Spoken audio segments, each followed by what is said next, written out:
Yes, people, welcome back to my channel, Albert JTV. To my subscribers, welcome again. Anybody new watching the channel for the first time, welcome aboard. Smash the like button, hit the notification button, and most importantly, subscribe. So yeah, let's get into it, man. Football topics. The first one I got to talk about, I meant to do this video a lot earlier, but I didn't sort of get around to doing it. But whether I release it tonight or maybe tomorrow morning, I'm not sure yet. But got to talk about Harry Maguire, like I said. Wow, I mean, when you hear the details of the case, what I try not to do is with social media, oh my God, some of the things you see on Twitter and Instagram, I thought, you know what? I need to look in this a bit better. Don't go through Twitter, man. When you hear anything like this, you go through the main news sources, man. BBC, Sky Sports, Sky News, whatever it is. But when you look at it and hear about the case details, man, it doesn't look good, man, at all. I mean, I'm reading some of the stuff he got charged for. Guilty of repeated bodily harm, violence against public employees, and insult after arrest. And the worst one, I thought, actually was attempted bribery, repeated attempts of bribery. As we later found out, no surprise, a suspended sentence, was it 21-month suspended sentence? You probably get a hefty fine. And you know what, I'll be honest with you, footballers have had a bad rap for years, man, when it comes to this sort of thing. But some footballers, you kind of think, I wouldn't necessarily have thought him to get into the type of mess that he's got into, Harry Maguire, but it is what it is, man. And I actually don't mind Gareth Southgate, but I don't think the situation handled very well, because if you knew there was an impending trial happening, he should have been removed from the England squad before it came to a point where, you know, Gareth Southgate's looked at it now and said he's been removed from the squad for the up-and-coming England games, because you can't have a player going through what Harry Maguire's going through, what happened in Greece, and the trial coming up, and it's just it doesn't look good, man. So I think Gareth Southgate or England could have handled that situation a lot better. Yeah, I don't want to spend too much time on that, but guys, drop in the comments down below, tell me what you think about that. Next subject, big one, man. Coming out today, Lionel Messi wants to leave Barcelona. And sometimes in life, generally speaking, sometimes the situations where, you know, the straw finally broke the camel's back, man, because I think that defeat in the Champions League to Bayern Munich, the humiliation, the way it happened, maybe as a last straw for him. 33, Lionel Messi, unbelievable stats. I'll just go through quickly. Sorry, guys. 6-time Ballon d'Or winner, Champions League winner 4 times, 16 years at Barcelona, 444 goals and 485 appearances. Phenomenal. It'll be interesting to see where he ends up, because unless he's willing to take a more than significant pay cut on his wages, who's going to take him? But I saw that thing with the clause in his contract. What was it? It was allowing him to leave for free with immediate effect. I tell you, whoever drew up that contract deserves a medal. Messi must have known something that we wasn't going to know. But yeah, like it'd be interesting to monitor to see what happens over the next sort of week, 2 weeks, because there's going to be plenty of clubs interested in him, regardless if he's 33 or not. You got that phenomenal goal scoring record and pedigree. Of course, you'd want him. Could I see him come into the Premier League? You know, the Pep link, and I'm not convinced. But listen, this is football, man. Like Jimmy Greaves said, man, football's a funny old game, man. For those of you who don't know that saying, you know. The 2 other subjects I'm going to talk about, well, there's 3 more actually, but 2 more. Firstly, Jack Grealish not being in the England squad. I don't understand it. The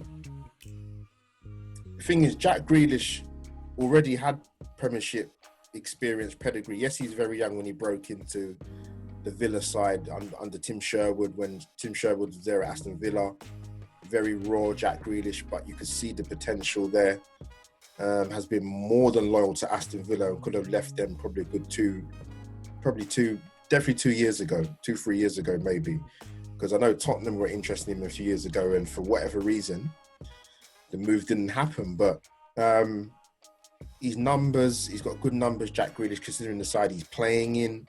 Goals, assists, ball carrier, end product. And he still doesn't make the England squad. And if you go through the actual England squad and see some of the players that are there, midfield-wise, it does leave you scratching your head. It makes no sense because obviously Gareth Southgate came out and made that statement about Grealish. Drop in the comments down below, guys. I can't remember when he made it. It would have been sometime last season, probably before definitely before the pandemic, saying that he needs to, I don't know, perform at a higher level or play at a consistent level or be in the Premier League. But, you know, he's done that in a struggling team. And he still didn't make the England squad. I honestly, it's crazy.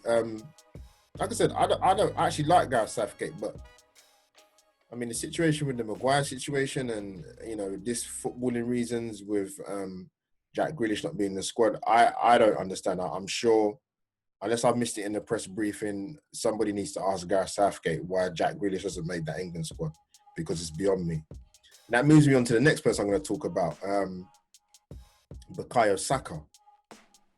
Again, I mean, I looked at that England squad and I don't understand how he's not there. It was bad enough a few weeks ago when Bukayo Saka wasn't even included in the PFA Young Player of the Year, which was baffling to me. He's put in some fantastic performances at Arsenal. In the current England squad, they've actually selected no left backs, which makes it even more of a strange decision not to include him. Saka's played in a number of different positions for Arsenal last season, probably about 3 or 4 different positions. To not make the squad, either Gareth Southgate hasn't seen something that us Arsenal fans and other football fans have seen, or maybe Saka's got a phone call from the Nigerian Federation or FA, and he made a decision to come play for Nigeria. Now, you will have noticed there's a certain particular football shirt behind my shoulder. Listen, it is what it is. If you choose to play for Nigeria, I'll be smiling like a Cheshire cat. So I'll be eating lots of jollof rice and chicken to celebrate as well. But yeah, man, very puzzling decision by Southgate not to include Saka into that squad. Considering some of the guys that are in there, and no argument against it, but like the likes of Greenwood and a Foden, but how Saka's not made it, to me, is beyond belief. So guys, drop in the comments down below, tell me what you think. I'm sure you must agree with me. There must be some Nigerian gooners watching now thinking, you know what, it's coming to us.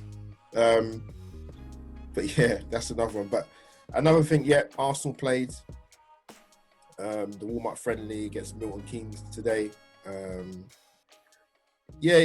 With that type of game, you know, the guys have been off for quite a while now. Well, not a while, but not that long a break between the cup final and, you know, them going on holiday and coming back. But I think Aubameyang got 45 minutes in him. Holding got 60 minutes. Xhaka got 60 minutes. We saw William Saliba. It's good to see him actually play, man. It's going to be sterner test to come, and I think it's too early to judge to give him any sort of critique on that 45 minutes he had. But we saw that little spot of pace he showed when the guy sort of took him on down the line and made a strong, solid tackle. But I want to see more of him. But yeah, he's a man, he's a unit, man. And the kid, what is he, 18, 19? God, I don't know what they're feeding him in France, but boy. Tierney for me again. Small flashes he looked good, man. Kieran Tierney, my guy, man. People know how I felt about him when he did him at Arsenal for 2 years. I think with him and Cedric, delivery-wise, you could even see with Cedric some of the balls he got into the box. He is a good dead balls specialist and good from free kicks and corners. So that's an asset. Obviously, I've said to you before about Bellerin, you know, the 2 facets of the game for a fullback. He doesn't do well in either of them. But it'd be interesting to see how the fullbacks get on this season, because they're going to be key to the way we're going to play. So yeah, time will tell. But yeah, after about 60 minutes, you could tell that, you know, the game sort of was a bit of a disruptive because a lot of subs came on, and you know. But yeah, 4-1. Was it El Neni, Ketia? Great header from the centre back. I forgot his name. It's gone out of my head. Apologies. And then the Reece Nelson penalty. So, yeah, another big game on the weekend against Liverpool. So I'll probably be doing another match preview soon. Look out for my Q&A on Thursday. I hope you guys will join me, get some questions in. Otherwise, I'll be sitting there looking like a lemon. But I'm sure I'll get people come and tune in, ask me anything Arsenal-related and football-related in general, and get my opinions. So, guys, you know the drill by now. Smash the like button, hit the subscribe button, hit the notification button. Get me on all forms of social media, on Twitter and Instagram. This is me, Albert JTV, over and out. #football topics.